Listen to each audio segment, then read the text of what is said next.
시민이 선택한 뉴스 시선입니다. 6월 9일 시선 16번째 순서, 키워드는 적반하장과 화살, 그리고 요정입니다. 헤드라인과 커버 스토리로 시작합니다.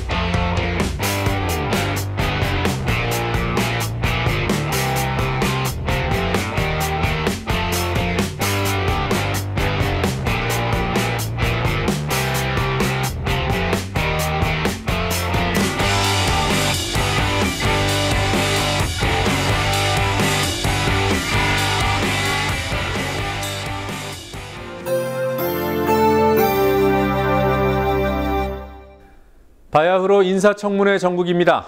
어느 때보다 야당의 존재감이 부각되는 시기라 할 수 있습니다.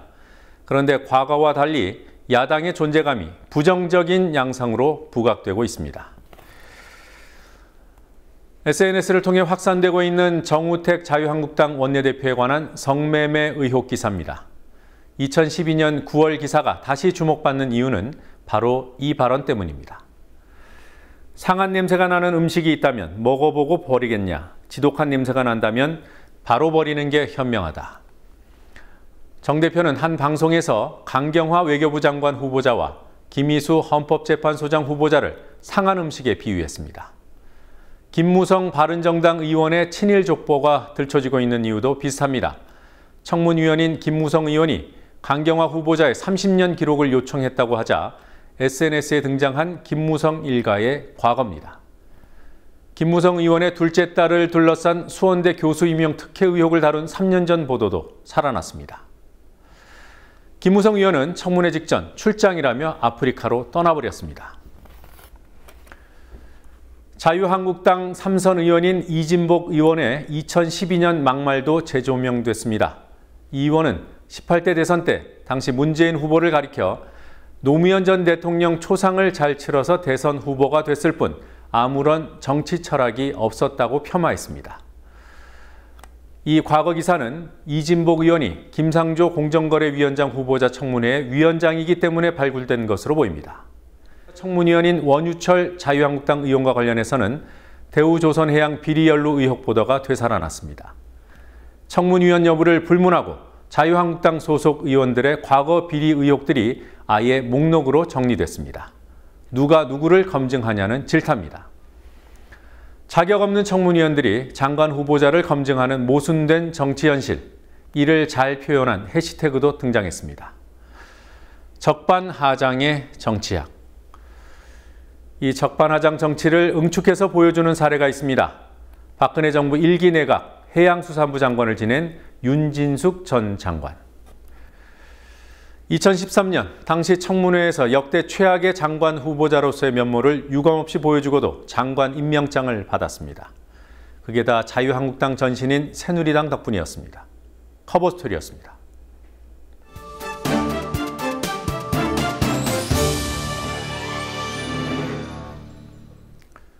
김희수 헌법재판소장 후보자, 김동연 경제부총리 후보자, 강경화 외교부 장관 후보자의 청문회가 지난 수요일 동시에 열렸습니다.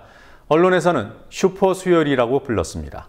일파만파와 포털의 수요일은 어땠을까요? 서로 검증 포인트가 달랐습니다. 도혜민 기자가 짚어봤습니다. 지난 수요일 김희수 헌법재판소장 후보자, 김동연 경제부총리 후보자, 강경화 외교부 장관 후보자의 청문회가 동시에 열리면서 국민적 관심이 집중됐습니다. 이른바 슈퍼 수요일 당일, 일파만파는 선별된 뉴스의 4분의 1이 청문회 소식이었습니다. 63건 중 16건. 특히 강경화 후보자 관련 뉴스가 12건으로 압도적이었고 김희수 후보자 3건, 김동연 후보자 1건이었습니다. 네이버 많이 본 뉴스에도 적지 않은 청문회 뉴스가 올라왔습니다. 강경화 후보자 5건, 김희수 후보자 2건, 김동연 후보자 2건, 많이 본 뉴스 50건 중 20%에 육박합니다. 하지만 다음에선 청문회 또는 후보자 관련 뉴스는 2건뿐이었습니다. 하나는 위안부 배지를 착용하고 청문회에 나간 강경화 후보자가 배지를 착용한 이유에 대해 설명하는 답변 영상이었고, 다른 하나는 청문회에서 야당의 표적이 된 후보자들보다 박형철, 탁현민 등 논란이 된 청와대 비서관 인사에 관심을 집중해야 한다는 기고문이었습니다. 다음에 비해 선별 기사량이 많았던 일파만파 네이버의 뉴스 내용은 어땠을까요? 비슷했을까요? 아니었습니다. 네이버 많이 본 뉴스에 오른 청문회 기사는 대부분 청문회 상황 단순 전달에 그쳤습니다. 수요일에 선별된 9건 중 8건이 후보자 발언에 초점을 맞춘 기사였고, 나머지 하나도 여야 공방 상황에 관한 것이었습니다. 물론 청문회는 후보자의 답변이 무척 중요한 자리입니다. 하지만 일파만파 시민편집단은 후보자뿐 아니라 인사청문회 청문위원들까지 눈여겨봤습니다. 야당 의원들의 질문이 무차별적인 의혹 제기에 해당하며 질문 내용과 근거가 수준 미달이라는 문제의식이 일파만파 선별 뉴스에 담겼습니다. 야당 청문위원들의 과거 뉴스도 다시 지지를 받았습니다. 검증에 자격이 있냐는 문제 제기로 이해됩니다. 한 가지 더 비교해볼 뉴스는 홍준표 전 자유한국당 대선 후보의 귀국입니다. 지지도에 비해 요란했던 그의 귀국은 다음에서만 많이 본 뉴스로 선별됐습니다. 시선대 포털 도혜민입니다. 기자가 쓴 기사보다 더 뉴스다운 시민의 뉴스평을 전해드리는 시선 말씀이 뉴스해달라 순서입니다. 이번 주에는 모두 5건의 뉴스평을 골랐습니다. 하나씩 살펴보겠습니다. 경제학에서 가장 중요한 상수는 역시 사람이다. 김상조 공정거래위원장 후보자에 대한 흠집내기 공세와 보도들이 김상조라는 사람의 실체와 동떨어진 왜곡이며 매도라는 내용의 기고문에 공감을 표한 글입니다. 이게 나라냐는 질문은 아직 유효하다. 최근 트럼프 미 대통령이 파리 기후변화 협약 탈퇴를 선언했습니다. 이처럼 미국은 국제협약도 뒤집는데 한국의 보수 언론은 장관끼리 구두 합의한 사드에 대해 재논의 입장조차 좌파 음모로 몰아붙입니다.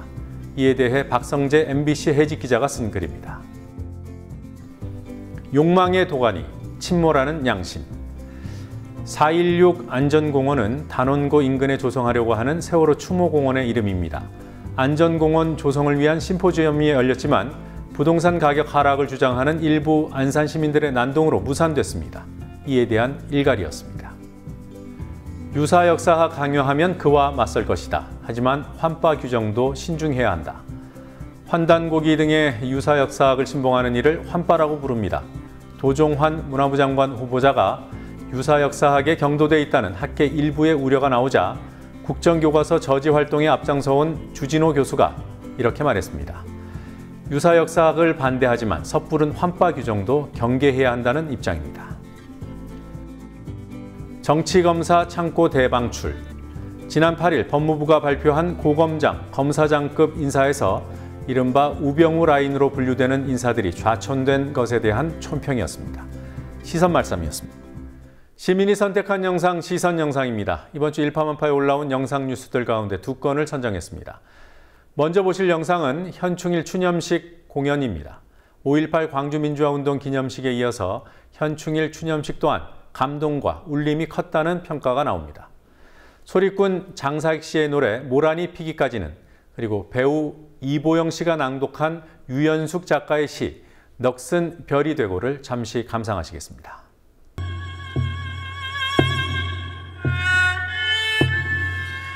모란이 피기까지는 난 아직 나의 봄을 기다리고 있을 테요. 모란이 뚝뚝 떨어져 버린 날 나는 비로소 님을 잃은 서름에 잠길 테요.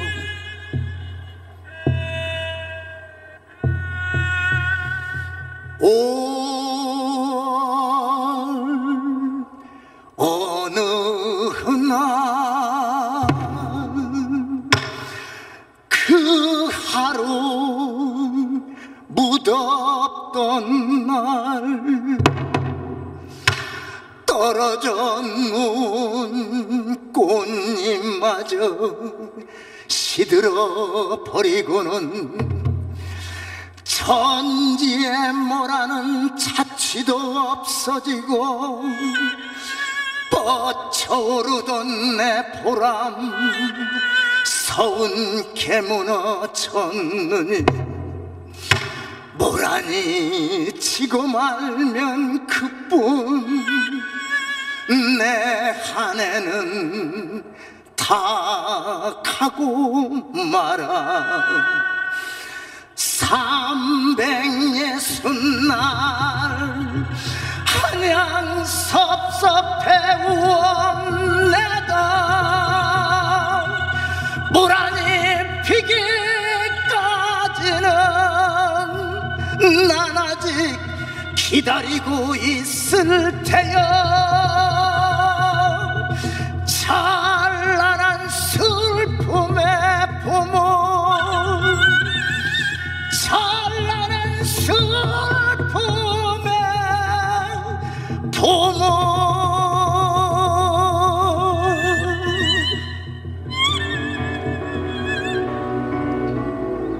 모른 척 돌아서 가면 가시밭길 걷지 않아도 되었으련만 당신은 어찌하여 푸른 목숨 잘라내는 그 길을 택하셨습니까?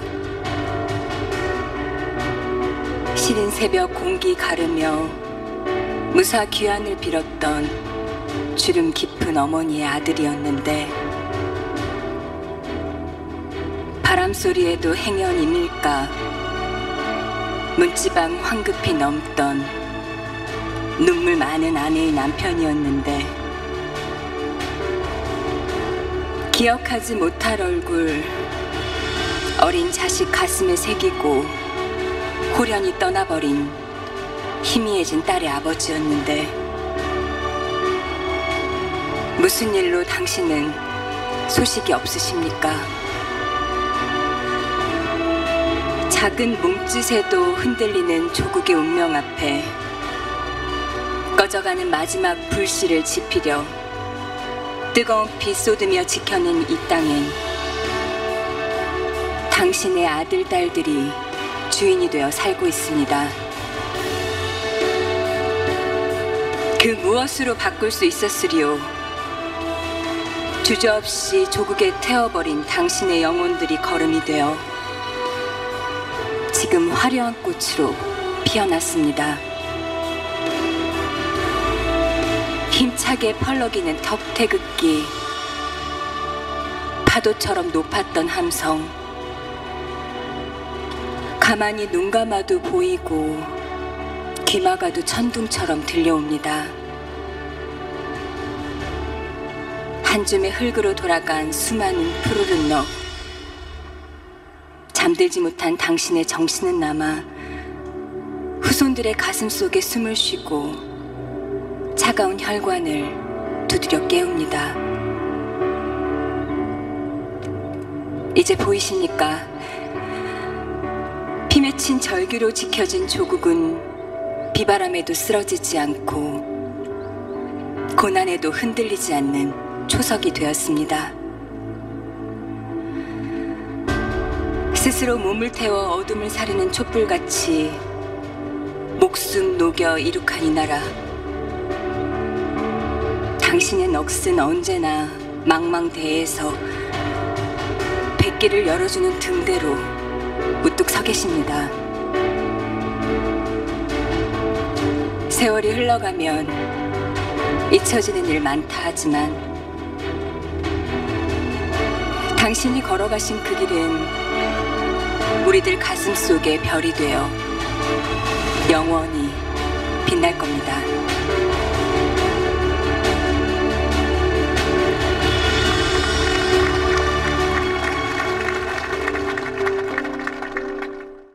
드라마 제작을 하고 있어야 할 PD가 셀카 동영상을 찍었습니다. 그는 드라마 PD가 뭐 하는 사람인지를 말하더니 사장 퇴진을 요구하는 구호를 외치기도 합니다.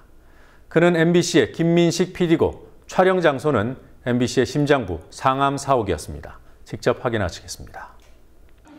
드라마 동료 PD가 저한테 그런 얘기를 하더라고요. 형, 우리가 노동자야? 우리가 왜 노동조합 집행부를 해야 돼? 우리 드라마 PD는 예술가잖아. 우리 감독인데 왜 우리가 노동조합을 활동을 해야 돼? 제가 그랬습니다.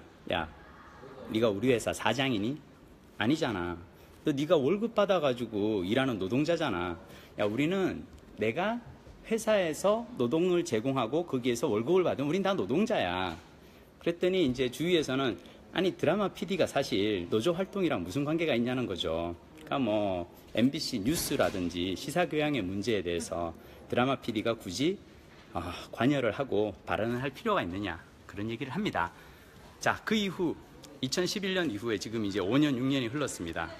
MBC 뉴스 처참하게 망가졌죠. 이명박 박근혜 시절에 MBC 뉴스가 망가지고 PD 수첩을 필두로 해서 시사교양 프로그램이 망가졌습니다. 지금은 어떨까요? 여러분, MBC 드라마 사람들 잘 보지 않아요. 옛날에는 MBC 프리미엄이라 그래서 MBC에서 새 드라마를 만들면 시청자들이 일단 봐줬거든요. 지금은 MBC 디스카운트가 있습니다. 아무리 좋은 드라마를 아무리 열심히 만들어도 사람들이 잘 봐주지 않아요. 왜? 11번이라는 채널 이미지 자체가 이제는 사람들에게 뭐라 그럴까 그렇게 좋아하는 옛날에 어떤 그런 좋은 친구 MBC가 아니었던 거죠. 뉴스가 망가지면 드라마도 망가지고요. MBC가 망가집니다. 그리고 MBC가 망가지면 우리 사회가 글쎄요, 저는 MBC의 그 지난 세월호 오보 때도 그렇고 뉴스가 망가지는 것이 사회에도 별 도움은 안 된다고 생각합니다. 그런 의미에서 저는 뉴스가 살아나야 됩니다. 일파만파의 시민편집단 가운데 주목받고 있는 시민편집장을 초대해 그의 시선을 마주하는 시간, 나의 시선입니다. 16번째 손님으로 금강요정 김종술 기자를 초대했습니다. 4대강, 특히 금강 전문 기자로 불리지만 그런 짧은 수식 문구로만은 설명이 부족한 분입니다. 주류 언론의 외면 속에서 4대강 사업의 폐해를 알리기 위해 몸으로 그리고 굳은 의지로 싸워온 김종술 기자와 함께 4대강 문제 짚어보겠습니다. 어서 오십시오. 반갑습니다. 네, 반갑습니다. 네. 제가 그 녹화 시작 전에 손을 잠깐 봤는데 손이 원래 그러셨습니까? 아닙니다. 원래 이렇게 까맣지는 않았는데 제가 1년에 한 300일 정도 강에 살거든요. 그리고 주로 한 달에 한 10일에서 20일 정도는 강을 걷습니다. 강을 걷기도 하고 매일 하루에 한 두세 차례 물을 만집니다. 강의 물을. 만지고 하다 보니까 이렇게 많이 망가진 것 같습니다. 예. 기자라는 직업이 사실 좀 유약해 보이기도 하고 뭐 샌님이라는 표현도 쓰잖아요. 그런데 뭐 농군에 가깝습니다. 저는 기자라는 생각을 단 한 번도 가져본 적이 없습니다. 4대강 취재를 하면서 그냥 어떻게 보면 잘못된 생각일 수 있는데 강의 아픈 모습을 알리기 위해서 그 기자라는 직함을 이용하는 것 같습니다. 하여튼 금강의 생태를 매일매일 확인하고 거기서 생기는 문제들을 알리는 역할을 하는 거잖아요. 예, 그렇습니다. 네. 문재인 정부 출범하고 그 불과 20여일 만에 4대강 수문이 열렸어요. 어떻게 평가하십니까? 사실 저도 그렇게 빨리 수문이 열릴지 잘 몰랐었거든요. 그리고 수문이 열린다라는 소식을 듣고 전날 잠을 자지 못할 정도로 가슴이 벅찼습니다. 근데 그 수문 개방 조치를 보면은 4대강 대형부 16개 가운데 6개만 열었고요. 그리고 제한적으로 개방하지 않았습니까? 예, 맞습니다. 기왕에 수문을 여는데 왜 그랬을까요? 제가 생각하기에는 국토부, 4대강 사업에 앞장섰던 국토부, 환경부, 수자원공사, 뭐 농어촌공사, 자치단체, 4대강 관 마피아들 여전히 그 자리에 장악하고 있고 그 사람들의 입김에 의해서 이 중간보의 수문이 결정된 게 아닌가. 그리고 그 수위의 20cm 수위가 결정된 게 아닌가. 그렇게 생각합니다. 네. 지금 갈수기 특히나 가뭄이고요. 농번기라서 물 부족 우려하시는 농민들이 계신 건 또 사실이잖아요. 맞습니다. 뭐 오해에서 비롯된 겁니까? 농번기 사실 올해 가뭄이라고 합니다. 작년에 비해서 가뭄이라고 하는데 올해 가뭄을 많이 겪고 있는 지역이 충남 서북부입니다. 그리고 경기 남부입니다. 남부. 사실 4대강 사업하고 그 강에 금강물에 용수를 쓰는 그 지역은 가뭄하고 전혀 무관합니다. 어느 정도냐면 금강의 용수가 70%가 대청 댐물입니다. 상류에서 내려오는 물. 네. 그 대청 댐물이 대전과 충남의 식수로 사용되고 있는데요. 지금 대청 댐물이 너무 많아서 물을 흘려보내고 있는 상황입니다. 평상시보다 더 많이. 네. 최근에 여기 자유한국당인가요? 네. 그 의원님들이 공주보에 다녀가셨습니다. 공주보에 다녀가시면서 농민 한 분이 거기에 오셨어요. 농민 한 분이 오셔서 공주보 이 금싸레기 같은 물을 흘려보내고 있다. 이건 농민들 심정에 가슴에 못 박는 일이다라고 이런 얘기를 했습니다. 예. 그 농민이 사는 곳이 어디냐? 그 강 주변이 아닌 강에서 20km 이상 떨어진 유구읍에 살고 있습니다. 그런 분들이 강물을 쓰지 않는 분들이 강에 이야기를 한다는 건 말이 안 되는 거죠. 공주보가 개방된 이후에 혹시라도 변화가 있었습니까? 제가 생각하기에는 변화는 없었습니다. 왜 그러냐면 강의 수질을 살리기 위해서 제일 좋은 방법이 가동보를 여는 겁니다. 가동보. 네. 그러니까 보통 승강기식 수문이라고 합니다. 그래서 그 수문을 열어서 바닥에 있는 뻘층, 바닥에 있는 독성 물질들을 흘려보내는 게 그게 정답입니다. 근데 이 콘크리트 고정보 위에 있는 수문을 눕힌 겁니다. 그래서 위에 물만 살짝 흘려보내는 겁니다. 이건 수질 개선이 아니고 부유물 제거죠. 부유물 제거. 네. 그 지금 뻘 얘기를 하셨는데 네. 우리 이제 일반인들한테 알려진 거는 그 강 위에 떠 있는 녹조. 네. 그것이 좀 이제 시각적으로 그렇죠. 충격적이기도 하고 그랬는데 네. 그 뻘까지 다 썩어 있다는 거죠. 강을 보통 분들이 지금 4대강 사업 이후 예전에 가까이 다가가서 물을 만지고 체험하고 놀 수 있는 공간에서 4대강 사업으로 깊어지다 보니까 멀리서 보게 됩니다. 네. 그러니까 풍족하고 아름답게 보이고 그러는데 최근 들어서 이제 녹조 문제가 이제 눈에 보이니까 가시적으로 눈에 보이니까 녹조 문제가 좀 불거지고 있는데요. 사실은 저는 개인적으로 녹조보다 더 무서운 게 바닥에 쌓인 뻘이라고 생각합니다. 네. 왜 그러냐면은 그 부유물들이 바다로 흘러가서 갯벌이 형성되고 이 건강한 흙으로 돌아가야 되는데 그게 물의 흐름이 전혀 없습니다. 물의 흐름이 없다 보니까 그 부유물들 그대로 가라앉습니다. 강바닥에. 그 가라앉고 쌓이고 쌓이다 보니까 그 뻘이 썩기 시작합니다. 썩어서 기온이 좀 오르게 되면 메탄이라고 하죠. 공기방울이 올라옵니다. 네. 뻘이 썩어서. 그리고 그 안에 그 썩으면서 주변에 있는 용존산소를 다 고갈시킵니다. 용존산소를 없애다 보니까 거기에 사는 생물들, 뭐 실지렁이나 붉은 깔따구 종들만 사는 거죠. 지금 뭐 강 바닥에 실지렁이, 그 깔따구 이런 것들은 김 기자께서 다 확인하고 사진으로 다 고발해냈잖아요. 예. 그러면 뭐 환경부라든가 이런 데서 대응책이 나와야 되는 거 아닙니까? 어느 정도로 반응하고 있습니까? 대한민국 환경부 사실 저는 잘 믿지 않는데요. 너무 무슨 일이, 그러니까 뭐 실지렁이, 붉은 깔따구 뿐만이 아니고 녹조라든가 다른 문제가 터질 때마다 은폐하고 축소합니다. 은폐하고 축소하고 그냥 연구 중이다라고 합니다. 실지렁이 관련해서 붉은 깔따구 관련해서 질문을 하게 되면 연구 중이다, 용역 중이다 라고만 합니다. 그 실지렁이, 깔따구를 발견하신 시점이 언제죠? 처음 발견한 시점? 처음 발견하게 된 게 2015년도입니다. 15년도 12월이었는데요. 저도 처음에 바닥에 뻘만 쌓인 걸로 생각을 했었는데 그때 공주보 수문이 약간 고장이 났습니다. 네. 그래서 물이 한 1m가량 빠진 상태였거든요. 빠진 상태에서 강을 걷고 있는데 제가 지나온 걸음 뒤에 네. 붉은 생명체가 보이더라고요. 걸어온 뒷길에. 그래서 봤더니 저도 처음 보는 애벌레, 붉은 애벌레가 꿈틀꿈틀 하는 걸 처음 봤습니다. 그래서 그 주변을 막 파보고 하다 보니까 제가 어렸을 때 봤던, 시궁창에서 봤던 그 실지렁이도 있었고 붉은 깔따구도 있었습니다. 그때 발견하셨을 때 개체수하고 최근에도 계속 있는 거죠?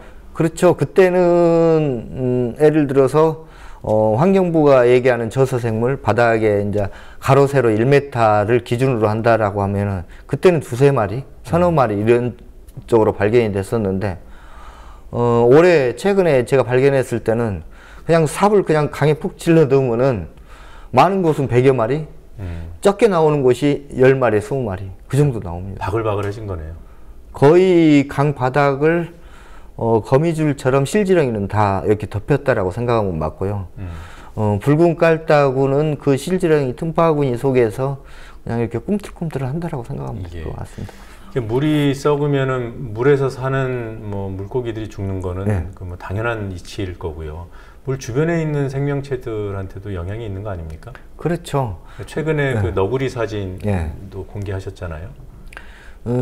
강에 물이 썩게 되면 제일 먼저 물 속에 사는 생물들이 위협을 당하겠죠. 그래서 네. 물고기들이 죽는 일이 있는데요. 그 이후에 이제 새들, 그 물고기를 먹이로 하는 새들이나 야생동물들, 네. 그런 종들이 많이 피해를 보고 있는데요. 고라니들도 그 물을 먹고 많이 죽었고요. 그 새들도 많이 죽었고요. 또 강변에 흔하게 볼 수 있는 게 죽은 물고기입니다. 네. 그 죽은 물고기를 먹고 사는 너구리라든가 오소리, 이런 종들이 계속 이 병에 걸리고 이렇게 그런 상태에서 발견되고 있는 거죠. 네. 그 너구리 발견한 것도 똑같이 공주보 수문이 고장났습니다. 네. 고장이 나서 그냥 수위가 밤에 1m가 뚝 떨어져 버린 겁니다. 그 떨어진 상태에서 아침에 이 강을 걷고 돌다 보니까 한 2~3시간 걷다가 확인했던 건데요. 저는 처음에 강아지인 줄 알았습니다. 네. 강아지가 물가에 이렇게 혼자 버려진 줄 알고 가까이 다가갔는데 강아지가 아니더라고요. 그래서 이 처음 봤을 때 목덜미 등에 이렇게 털이 다 빠진 상태로 거의 처참하게 잘 걷지도 못하고 비틀비틀 거리면서 풀숲으로 들어가는 것을 봤습니다. 그리고 며칠 전에 다시 봤는데 다른 곳에서 봤던 그 너구리는 털이 다 빠진 상태에서 파리들이 많이 들끓었고요. 목덜미에 구더기가 막 쓸어서 움직이지 못할 정도로 상처가 있었던 모양이군요.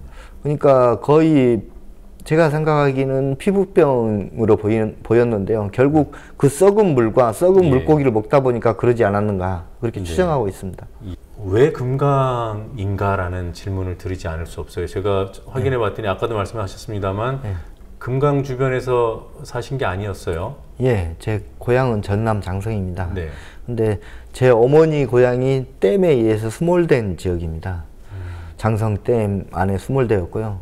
제가 어렸을 때 늘 강 주변에서 많이 놀았습니다. 예. 그래서 강은 저한테는 늘 친숙한 공간이었고 성장해서 서울에 살다가 이 금강을 처음 보고 반했습니다. 물론 제가 살았던 강은 아니지만 그 익숙한 강이었습니다. 그래서 이런 아름다운 강에서 행복하게 살고 싶다. 그래서 내려갔던 거고요. 제가 늘 시간 날 때마다 가서 쉬고 휴식을 취했던 곳이 강 주변인데 그런 곳이 망가진다라고 했을 때 굉장히 가슴이 아팠습니다. 예. 그래서 그곳을 좀 지키고 싶었었습니다. 지금 금강 얘기를 쭉 했습니다만 금강 이외에 다른 강도 취재를 하셨습니까? 예, 4대 강을 다 다니고 있습니다. 한강은 어떻습니까? 한강에서 제가 작년에 처음으로 실지렁이를 발견했습니다. 실지렁이를 발견했는데요. 지금 저 이포보, 남한강 상류 예, 이포보와 그 상류에 있는 찬호물 나루트라는 상수도 보호구역 바로 아래에 들어가서 삽질을 했었는데 물의 물가에 가니까 물 가장자리는 1급수입니다. 네. 아직도 1급수, 2급수의 생물들이 살고 있습니다. 다슬기나 제첩들이. 근데 물에 들어가니까 한 1m, 2m 들어가니까 3, 4급수의 생물들이 바로 눈에 띕니다. 그러면서 바닥이 시커멓게 뻘이 쌓이고 있어요. 거기에도. 그 뻘을 떠서 냈더니 작년에 실지렁이가 6곳에서 했었는데 4곳에서 나왔습니다. 최고 20마리까지 나왔습니다. 근데 올해 같은 장소를 가서 다시 떴는데 거의 마리수를 헤아리지 못할 정도로 많이 나오는 것도 있습니다. 지금 한강 상류 말씀하시는 거예요? 그렇죠. 서울 수도권의 식수로 사용되는 물입니다. 그 물이. 지금 4대 강과 관련해서 지금 당장 시급한 거는 뭡니까? 뭐 4대 강 마피아 색출해서 처벌하는 겁니까? 그 처벌보다 더 빨리 해야 될 게 수문 개방입니다. 완전한 개방. 네. 지금 농민들을 핑계로 4대강 수위 조절을 하고 있죠. 20cm라는. 네. 6월 15일 이후에는 이 논에 물이 빠지는 시기입니다. 네. 농번기가 다 끝나고 논에 심어놓은 벼에 뿌리를 내리기 위해서 물을 다 뺍니다. 네. 그러면 강물이 필요가 없어집니다. 쓸 곳이 전혀 없습니다. 그러면 숨을 완전 개방해버리는 게 답입니다. 김동연 경제부총리, 아직은 후보자죠. 예. 그분이 청문회에서 그랬어요. 4대강을 적폐라고 보기 어렵다. 어떻게 들으셨습니까? 물론 제가 언론을 통해서 흑수저라는 그 언론 멘트를 많이 봤는데 그분도 하나의 기득권화가 된 겁니다.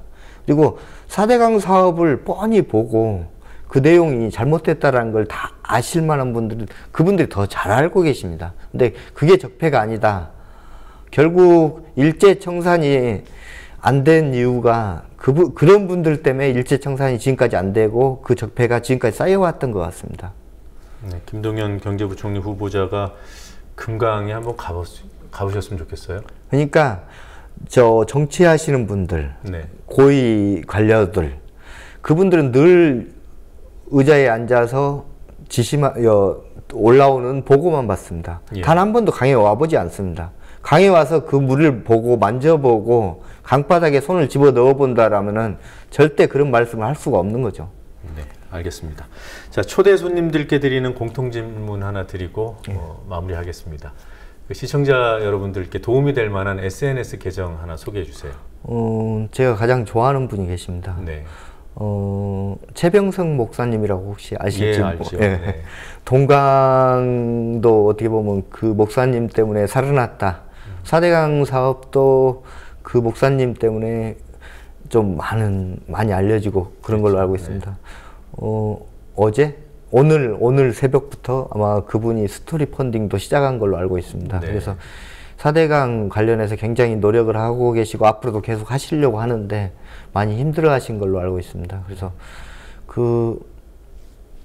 그분 또 페북에 보면은 네. 좋은 걸 많이 올라옵니다. 예, 그래서 예.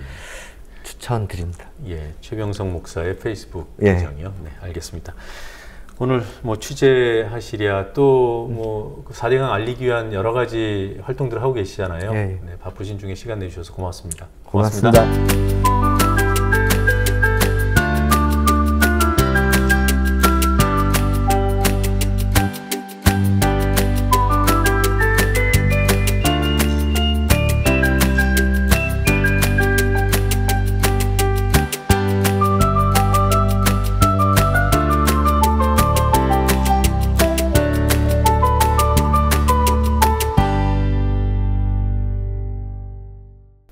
절전지훈, 국민의당 공식 사이트 대문에 걸려있는 말입니다.